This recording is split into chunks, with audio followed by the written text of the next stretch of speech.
तो अगला जो रेजोनेंस के बाद आपके पास टॉपिक आने जा रहा है यहाँ पर, अभी हमारे पास हाइड्रोजन बॉन्डिंग, और अगर मैं कहूँ तो ये आपके पास इस चैप्टर का लास्ट टॉपिक रहने वाला है। हाइड्रोजन बॉन्डिंग करके हम करने जा रहे हैं चैप्टर को आज खत्म।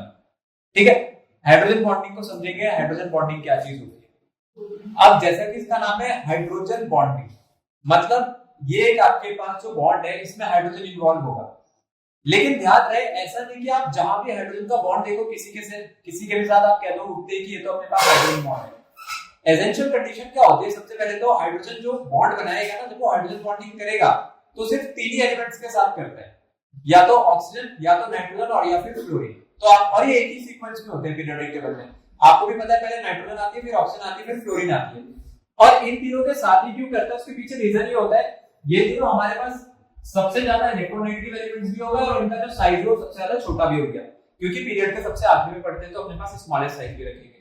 ठीक है, तो हाइड्रोजन बॉन्डिंग क्या होती है, हाइड्रोजन बॉन्डिंग में हाइड्रोजन लिंक करता है इन तीनों में से किसी एक के साथ। अब ये within the same molecule भी हो सकते हैं और ये दो डिफरेंट मॉलिक्यूल्स के बीच में भी हो सकते हैं, जिसके बारे में भी हम आगे पढ़ेंगे। ठीक है, तो जब भी आपको हाइड्रोजन इन तीनों में से किसी भी एटम के साथ बॉन्ड बनाता हुआ दिखे तो वहां पर हमारे पास चांसेस है कि वो क्या रही होगी, अपने पास हाइड्रोजन बॉन्डिंग रही होगी। ठीक है, अब हाइड्रोजन बॉन्डिंग जो अपने पास यहाँ पर निकल करके आ रही है, इसमें क्या होगा कि ऑक्सीजन, फ्लोरीन और नाइट्रोजन तो आपको पता ही है ये क्या होते हैं, ये अपने पास हाईली इलेक्ट्रोनेगेटिव एलिमेंट है। हाइड्रोजन तो इनके कंपैरिजन में कुछ भी नहीं है, तो ये कैसा चार्ज होल्ड करेंगे, स्लाइटली नेगेटिव, और हाइड्रोजन कैसा होल्ड करेगा, स्लाइटली पॉजिटिव। जैसे HF मैं यहां पे लिख देता हूं कि ये हो कैसे रहे। अब आपके पास हाइड्रोजन फ्लोराइड थी, तो हाइड्रोजन फ्लोराइड में ऐसा तो नहीं रहा होगा कि पूरे HF के मॉलिक्यूल में आपके पास सिर्फ एक ही H और एक ही F हो, मल्टीपल्स होंगे लगे पड़े, इधर भी HF, फिर यहाँ भी HF है, यहाँ भी HF है। ठीक है, ये आपके पास क्या हो गई, ये हो गई अपने पास यहाँ पर हाइड्रोजन फ्लोराइड की चेन। ठीक है, इस तरीके से कई सारे हाइड्रोजन फ्लोराइड हो गए। अगर आपके पास ये बॉन्ड पोलराइज होता है तो फ्लोरीन कैसा चार्ज बेयर करेगा, डेल्टा नेगेटिव, और हाइड्रोजन कैसा बेयर करेगा, डेल्टा पॉजिटिव। तो यही सेम चीज तो यहाँ पर भी होगी, डेल्टा पॉजिटिव होगा और यहाँ पर क्या होगा मेरे पास, डेल्टा नेगेटिव। ठीक है, तो जो पहले वाले का फ्लोरीन है ना और अगले वाले का जो हाइड्रोजन है, इन दोनों के बीच में क्या जुड़ जाएगा, एक फोर्स ऑफ अट्रैक्शन।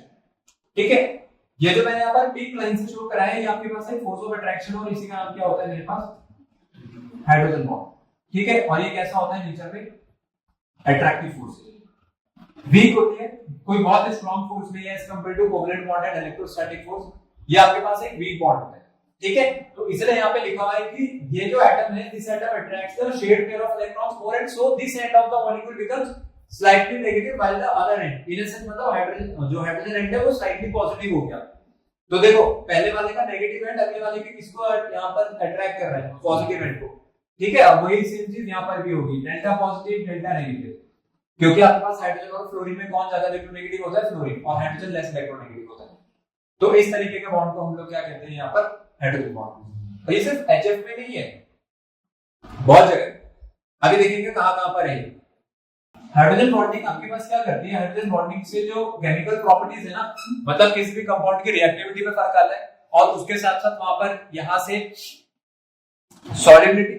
ठीक है, सॉल्युबिलिटी वैसे हमारे पास फिजिकल प्रॉपर्टी भी चेंज, फिजिकल प्रॉपर्टी होती है, तो केमिकल प्रॉपर्टी में मतलब रिएक्टिविटी को चेंज करेगा, उसकी फिजिकल प्रॉपर्टीज को चेंज करता है ये। और उसके साथ साथ यहाँ पर हमने कुछ बॉन्ड पैरामीटर्स पढ़े थे, जैसे बॉन्ड एंगल था वहां पर। तो ये सब चीजें जो होती हैं, ये सब चीजों को हाइड्रोजन बॉन्डिंग अपने पास इफेक्ट कर सकती है, जिसके बारे में क्लास 12 में आपको और डिटेल में पढ़ाया जाएगा। ऐसे कई कंपाउंड्स हैं जो आप वहां पर पढ़ोगे। अल्कोहल के ऊपर तो पूरा चैप्टर है अगले साल, अल्कोहल फिनोल ईथर के नाम से, एल्डिहाइड कीटोन कार्बोक्सिलिक एसिड। ठीक है, बिल्कुल बनाना सिखाएंगे, लेकिन लिखने वाला केमिकल इक्वेशन में, ना कि जो अल्कोहल आप बनाना चाहते हो वो वाला। टाइप्स ऑफ हाइड्रोजन बॉन्डिंग में अपने पास दो तरीके के होते हैं। पहला तो होता है मेरे पास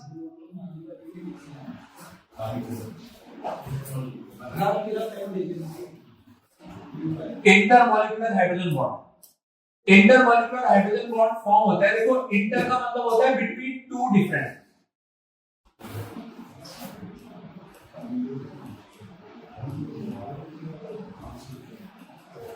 तो ये कहां पर फॉर्म होगा, आपके पास दो डिफरेंट मॉलिक्यूल्स के बीच में। इंटरमॉलिक्यूलर हाइड्रोजन बॉन्ड कहां पर फॉर्म होगा, आपके पास दो डिफरेंट मॉलिक्यूल्स में। तो इंटरमॉलिक्यूलर हाइड्रोजन बॉन्ड क्या होता है? इंटरमॉलिक्यूलर हाइड्रोजन बॉन्ड फॉर्म होगा आपके पास बिटवीन टू डिफरेंट मॉलिक्यूल्स। इसका एक आसान सा एग्जांपल दे रहा हूं, पहला एक आसान एग्जांपल दे रहा हूं, वो है वाटर और एथेनॉल का। आपने देखा ही होगा कि पानी में जो एथेनॉल है ना, ये बहुत अच्छे से मिक्स हो जाता है, ठीक है।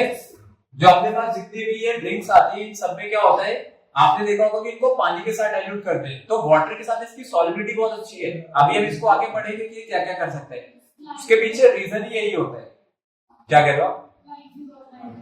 लाइक डिसॉल्व लाइक वाला कॉन्सेप्ट भी लगता है, लेकिन अल्कोहल जो होता है ना, वो वाटर के साथ हाइड्रोजन बॉन्ड कर सकता है।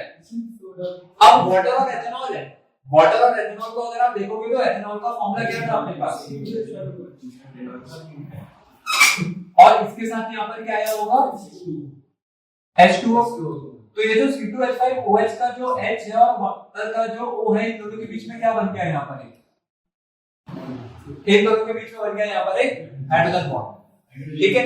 तो जो एथेनॉल होता है, एथेनॉल वाटर के साथ क्या फॉर्म कर सकता है, आपके पास हाइड्रोजन बॉन्ड फॉर्म कर सकता है, ठीक है। इसलिए वाटर में एथेनॉल की जो सॉलिबिलिटी होती है वो कैसी होती है, अच्छी खासी होती है। तो हाईली सॉल्युबल, ये हाईली सॉल्युबल की कैटेगरी में आ जाए। चलो इसमें मैं आगे भी बता देता हूं। अच्छा ये वाला है, समझ गए, ठीक है। अब ये बात ध्यान रखना कि भाई इसमें भी और भी मॉलिक्यूल्स होंगे। अगर आप एक और C2H5OH लेकर के आ जाते हो तो ये वाला जो H है वो अगले वाले के O के साथ हाइड्रोजन बॉन्ड कर देगा। इसी को मैं कंटिन्यूएशन में चला देता हूं लोग, मैं आप लोग सोचो कि बस इन दो पे हो गए तो खत्म हो जाएगा, ऐसा नहीं है। ये लो यहाँ पे देखो, अब क्या आ गया आपके पास, ये वाला H और ये वाला O, ये दोनों क्या कर देंगे एक दूसरे के साथ हाइड्रोजन बॉन्ड बनाएंगे। अब अगर ये आया तो इसके साथ एक और वाटर मॉलिक्यूल उठाते हैं H2O, तो अब किसके बीच में बन गया यहाँ पर हाइड्रोजन बॉन्ड, भाई पहले वाले का H और अगले वाले का O। तो ये है आपके पास कौन सा केस, अपने पास हाइड्रोजन बॉन्डिंग, ठीक है। आई बात समझ में, हाइड्रोजन बॉन्डिंग क्या होती है। आपने जब पानी के साथ जब एथेनॉल मिलाई होगी तो ऐसा थोड़ी होगा एक ही मॉलिक्यूल आया होगा दोनों का, ये भी तो मिलियंस और मिलियंस में आए होंगे। तो ये चेन सीक्वेंस है पूरा, ये चलती रहेगी। एक एग्जांपल हो गया वाटर एथेनॉल का, एक और एग्जांपल देखते हैं पैरानाइट्रोफिनॉल का। ये क्या होता है, अब इसके ऊपर आएगा आपके पास क्वेश्चन, ध्यान रहे बहुत इंपॉर्टेंट चीज है पैरानाइट्रोफिनॉल। इसके ऊपर आपके पास एग्जाम में क्वेश्चन आने के बहुत ज्यादा चांसेस है। सबसे पहली बात तो पैरानाइट्रोफिनॉल क्या है, अभी क्योंकि आप लोगों ने ऑर्गेनिक केमिस्ट्री पढ़ी नहीं है तो इससे मैं बता देता हूं। सर ये वाली स्ट्रक्चर में नाइट्रोफिनॉल से क्या है, ये वाली स्ट्रक्चर भी बनाने को आइडिया नहीं अभी आपके पास ये नहीं आएगा अभी, पर अगर आता है तो आपको वहां पर बना के दिखाना पड़ेगा। ये जो पैरानाइट्रोफिनॉल है इसको नेम कैसे किया गया होता है, ये आपकी ऑर्थो पोजीशन होती है, ये मेटा पोजीशन होती है, और ये कौन सी पोजीशन है अपने पास, पैरा पोजीशन है, ठीक है। फंक्शनल ग्रुप के रिस्पेक्ट में पहली पोजीशन एरोमेटिक ग्रुप में ऑर्थो होती है, फिर मेटा होती है, फिर पैरा होती है। बेंजीन में कोई ऑर्थो मेटा पैरा नहीं होगा, तो ये आपके पास पैरानाइट्रोफिनॉल है। अब पैरानाइट्रोफिनॉल क्या करता है, पैरानाइट्रोफिनॉल करता है आपके पास हाइड्रोजन बॉन्डिंग, ठीक है। पर मैंने कौन सी हाइड्रोजन बॉन्डिंग करा रहा हूं आपको यहाँ पर, इंटरमॉलिक्यूलर मतलब बिटवीन टू डिफरेंट। तो मैंने अभी जो NO2 को यहाँ पर कंडेंस करके लिखा हुआ है, मैं इसको ओपन करके लिख रहा हूं, ठीक है। मतलब एक एक बॉन्ड दिखा रहा हूं कि कौन सा किसके साथ रहता है। तो नाइट्रोजन आएगी, इसके साथ एक ऑक्सीजन रहेगी, फिर रहेगा यहाँ पर एक डबल बॉन्ड के साथ ये वाला ऑक्सीजन, ठीक है, ये रहेगा। और नाइट्रोजन के ऊपर यहाँ पर पॉजिटिव चार्ज भी रहता है क्योंकि नाइट्रोजन ने कितने बॉन्ड बनाने हैं यहाँ पे, टोटल 4 बॉन्ड बनाने हैं, ठीक है। तो होता क्या है कि इसी के नीचे ना दोबारा से यही पैरानाइट्रोफिनॉल का एक और मॉलिक्यूल आएगा, ठीक है, यही चीज अभी दोबारा नीचे आएगी। तो पहले वाले का O और अगले वाले का H, इन दोनों के बीच में क्या बन गया अपने पास ये,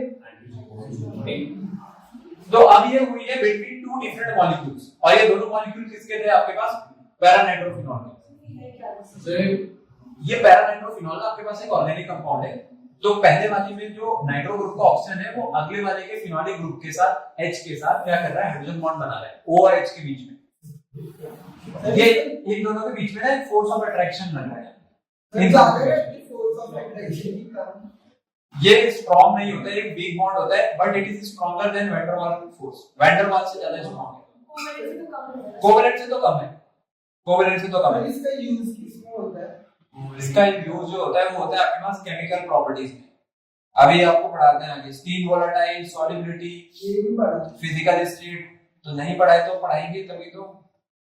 ठीक है, इंट्रामॉलिक्यूलर हाइड्रोजन बॉन्डिंग कहां पर होगी मेरे पास? Within the same molecule. अब इसका एग्जांपल क्या है? इसका एग्जांपल है ऑर्थोनाइट्रोफिनॉल। पहला वाला था पैरा नाइट्रोफिनॉल और दूसरा वाला है मेरे पास ऑर्थोनाइट्रोफिनॉल। इसका मतलब इस बार आपके पास जो नाइट्रो ग्रुप लगा है वो कहां पे लगा हुआ है? ऑर्थो पोजीशन पर। ऑर्थो मतलब पहली पोजीशन। फिनॉल, फिनॉलिक ग्रुप के बाद पहली पोजीशन जो पड़ेगी वही आपके पास ऑर्थो रहती है। इसमें जो हाइड्रोजन बॉन्ड बनेगा वो with in the same molecule बन जाएगा। अब देखो कैसे, फिनॉल कैसे बनाया था हम लोगों ने? आपने यही तो कहा था ना, इसको फिनॉल कहते हैं बेंजीन के साथ OH को। ये वाली पोजीशन कौन सी है? ये वाली जो पोजीशन आप देख रहे हो ये ऑर्थो पोजीशन है। तो यहाँ पे क्या लगा हुआ है? यहाँ पर मेरे पास लगा हुआ है इसमें NO2।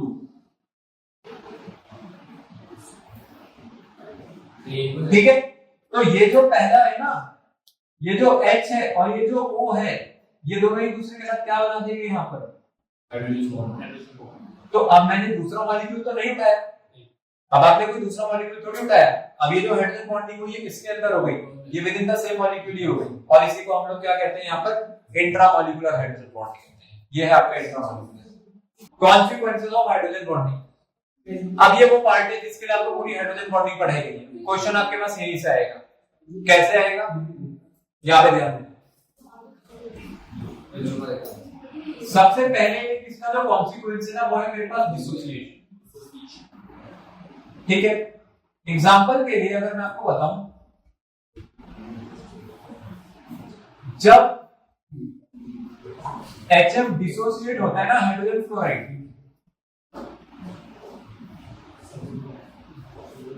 ये आपके पास H पॉजिटिव और F नेगेटिव आयन नहीं बनाता। ठीक है, आपको भी पता है कि जो HF है वो मेरे पास कैसा है? HF को अगर आप डिसोसिएट करोगे तो वहां से H पॉजिटिव अलग हो जाना चाहिए और F नेगेटिव अलग हो जाना चाहिए। पता है क्या होता है यहाँ पर? ये आपको बना करके देता है HF2 नेगेटिव। कौन सा बना करके दे देता है? ये आपके पास HF2 नेगेटिव। अब ये क्यों हुआ? ये हुआ ड्यू टू हाइड्रोजन बॉन्डिंग, क्योंकि आपके जो HF के मॉलिक्यूल्स हैं वो एक दूसरे से कैसे जुड़े हुए थे? ये तो हाइड्रोजन बॉन्ड से जुड़े हुए थे, यही तो था। अगर आप कहते हो कि मैं यहां से ये वाला बॉन्ड तोड़ूंगा, अगर आप ये वाला बॉन्ड तोड़ते हो तो ये जब H पॉजिटिव यहां से अलग होगा तो यहां से फिर क्या अलग हो जाएगा मेरे पास? F negative. पर इस F नेगेटिव को तो इसने अपने पास पहले ही खींच रखा था हाइड्रोजन बॉन्ड के थ्रू। तो ये क्या करेगा? ये जब H पॉजिटिव यहां से अलग करेगा तो इसके साथ दूसरा आयन कौन से बाहर निकल के यहाँ पर HF2 नेगेटिव। तो आपको H पॉजिटिव F नेगेटिव मिल ही नहीं पाएंगे। आपको कौन सा आयन मिल रहा होगा वहां पर? HF2 नेगेटिव मिल रहा होगा। दूसरा कॉन्सिक्वेंस क्या हो सकता है? वो एसोसिएशन हो सकता है, जिसका एग्जांपल है कार्बोक्सिलिक एसिड। जो कार्बोक्सिलिक एसिड्स होते हैं मेरे पास, जैसे एक एग्जांपल के लिए मैं आपको बताता हूं, अपने पास जो इथेनोइक एसिड होता है वो एग्जिस्ट करता है डाइमर की तरह। अब आप पूछोगे डाइमर क्या होता है? डाइमर, डायमंड नहीं, dimer. Ethanoic acid dimers, dimer का डाई मींस टू। ठीक है, तो यहां पर इनकी ना दो मॉलिक्यूल मिलकर के एक यूनिट बना देते हैं और ये होता है ड्यू टू हाइड्रोजन बॉन्डिंग। अब ये कैसे हो रहा होगा? सबसे पहली बात तो एथेनोइक एसिड का फॉर्मूला क्या होता था? CH3COOH। जैसे पहला CH3COH आया है वैसे एक और आएगा।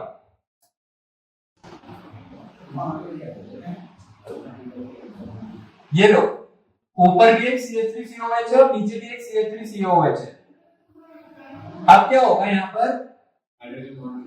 पहले वाले का H और अगले वाले का O, ये दोनों मिलकर के क्या बनाते हैं एक दूसरे के साथ? Hydrogen bond. क्या बनते हैं इन दोनों के बीच में? यहाँ पर अपने पास हाइड्रोजन बॉन्ड। तो ये इसके दो मॉलिक्यूल किसकी तरह एग्जिस्ट कर रहे हैं? यहाँ पर एक यूनिट की तरह। तो इसको ना हम लोग ऐसे लिखते हैं, twice of CH3COH upon dimerisation gives, मतलब दो मॉलिक्यूल यहाँ पर क्या कर रहे हैं? एक यूनिट बना रहे हैं। ये है डाइमराइजेशन। तो ये इफेक्ट है, इफेक्ट है या फिर कॉन्सिक्वेंस है? किसका इफेक्ट कॉन्सिक्वेंस है अपने पास? ये हाइड्रोजन बॉन्डिंग। ठीक है, ये हो गया एसोसिएशन। अब ये आपके पास आता है क्वेश्चन की तरह। ठीक है, ये आपके पास पूछा जाता है in the form of question, और वो क्या है? आपसे कहेंगे H2O इज लिक्विड। हाँ, ये मेरे पेपर में भी आया था। While H2O is a gas, किसी ने बता ये आया था मेरे में, तो क्या लिखा है? H2O is a water। कैसे है? वाटर लिक्विड है, H2O जो है वो लिक्विड है और H2S मेरे पास क्या है? गैस है। अगर आप ध्यान दोगे तो आपने पहले की ऑक्सीजन, ये जो ऑक्सीजन और जो सल्फर है ना यहाँ पर, ये दोनों अपने पास सेम ग्रुप के मेंबर है। और कौन से ग्रुप के? Group number 16। ये तो मैंने लिखा था। ऑक्सीजन, सल्फर, सेलेनियम, टेलुरियम और क्या रहता है उसके बाद यहाँ पर? पोलोनियम। तो ऑक्सीजन और सल्फर दोनों ने बॉन्ड किसके साथ बना रखा है यहाँ पर? हाइड्रोजन। पहला वाला ऑक्सीजन का हाइड्राइड है, अगला वाला सल्फर का हाइड्राइड है, लेकिन एक इनमें से गैस है और एक लिक्विड है। इसके पीछे क्या रीजन है? अब तो आपको पता ही है, वाटर में क्या होती है? Hydrogen bonding. इससे देखो उसने क्या कर दिया, उसकी फिजिकल स्टेट को ही चेंज कर दिया। H2O में हाइड्रोजन बॉन्डिंग है, H2S पे हाइड्रोजन बॉन्डिंग कर देगा क्या? ये कर ही नहीं सकता है, क्योंकि हाइड्रोजन बॉन्डिंग जो है वो सिर्फ 3 एलिमेंट के साथ होती है। कौन कौन से? फ्लोरीन, ऑक्सीजन, नाइट्रोजन, सिर्फ 3। तो H2O, क्योंकि H2O क्या कर सकता है मेरे पास? हाइड्रोजन बॉन्डिंग कर सकता है, तो इसी के कारण इसका जो फिजिकल स्टेट है वो गैसेस नहीं है। इसका फिजिकल स्टेट कैसा है आपके पास? लिक्विड। इसीलिए बस यही लिखना था। तो मैंने लिखा था 16 के दो। ये नहीं लिखना, उसको सर लिखा दो, कॉमन लिख दे। हाइड्रोजन बॉन्डिंग जो है वो रीजन रहेगा कि वाटर आपके पास किस में एग्जिस्ट करता है? यहाँ पर लिक्विड स्टेट में, जबकि H2S में ऐसी कोई हाइड्रोजन बॉन्डिंग अपने पास नहीं हो सकती है। ठीक है, आई बात समझ में? एक और जबरदस्त क्वेश्चन, एक और बढ़िया चीज आपके पास, अमोनिया जो है ना, अमोनिया का जो बॉइलिंग पॉइंट है वो किससे ज्यादा है? यहाँ पर pH3 से ज्यादा है। मैं पहले आपको बॉइलिंग पॉइंट का एक बहुत बेसिक कॉन्सेप्ट बता देता हूँ। बॉइलिंग पॉइंट का जो कॉन्सेप्ट है वो काम करता है मॉलिक्यूलर मास पे। कहते हैं मॉलिक्यूलर मास जितना ज्यादा होगा उतना ही ज्यादा क्या निकल करके आएगा आपके पास? बॉइलिंग पॉइंट निकल के आएगा। आप मेरे को बताओ अमोनिया और pH3 में मॉलिक्यूलर मास किसका ज्यादा है? भाई NH3 को अगर आप देखोगे तो NH3 में जो नाइट्रोजन है, नाइट्रोजन का 14 + 3 17, ये तो 17 ग्राम पर मोल है। और pH3 फास्फोरस का कितना होता है? फास्फोरस का कितना होता है अपने पास मास? 15 नंबर का ये एलिमेंट है, इसका कितना होता है अपने पास? 31। ठीक है, अगर मैं 31 में 3 जोड़ूंगा तो आंसर कितना आएगा? 34 ग्राम पर मोल। तो आपके पास अमोनिया का जो मास है ना एक मॉलिक्यूल का, वो 17 ग्राम पर मोल आया, और pH3 का कितना आ रहा है? 34 ग्राम पर मोल।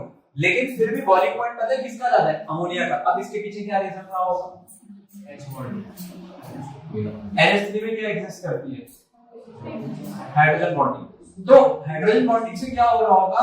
हाइड्रोजन बॉन्डिंग से अमोनिया के मॉलिक्यूल्स एक दूसरे से जुड़े हुए हैं एक फोर्स ऑफ अट्रैक्शन से, तो इसलिए आपको जरूरत से ज्यादा टेंपरेचर देना पड़ रहा है इसको हीट करने के लिए, बॉईल करने के लिए। जबकि pH3 में क्या pH3 में हाइड्रोजन बॉन्डिंग हो सकती है? ये वीक बॉन्डिंग होती है, बिल्कुल सही बात है, आप कह रहे हो वीक बॉन्डिंग है, पर यहाँ तो वो भी नहीं है। pH3 में जो वो वीक बॉन्डिंग है वो भी नहीं है। pH3 का मॉलिक्यूल अकेला है, बिल्कुल अकेला। मतलब उसके अगल बगल आजू बाजू वाले जो नेबरिंग मॉलिक्यूल्स हैं वो एक दूसरे पे क्या कर रहे हैं? वो कोई फोर्स ऑफ अट्रैक्शन नहीं लगा रहे, बट अमोनिया के केस में लगा रहे हैं। अमोनिया के केस में क्या हो रहा है? अमोनिया के केस में जो नाइट्रोजन और हाइड्रोजन है दोनों मॉलिक्यूल्स के वो एक दूसरे से बंधे हुए हैं, तो इसके कारण क्या हो रहा है? इसके कारण आपके पास बॉइलिंग पॉइंट जो है वो बढ़ रहा है। तो मॉलिक्यूलर मास के हिसाब से जितना इसको चाहिए था, बट कौन जीत गया अपने पास यहाँ पर? अमोनिया। और क्या रीजन है उसके पीछे? उसके पीछे रीजन है कि अमोनिया में क्या होती है अपने पास यहाँ पर? Hydrogen bonding. आई बात समझ में? तो ये है आपके पास हाइड्रोजन बॉन्डिंग का कॉन्सेप्ट।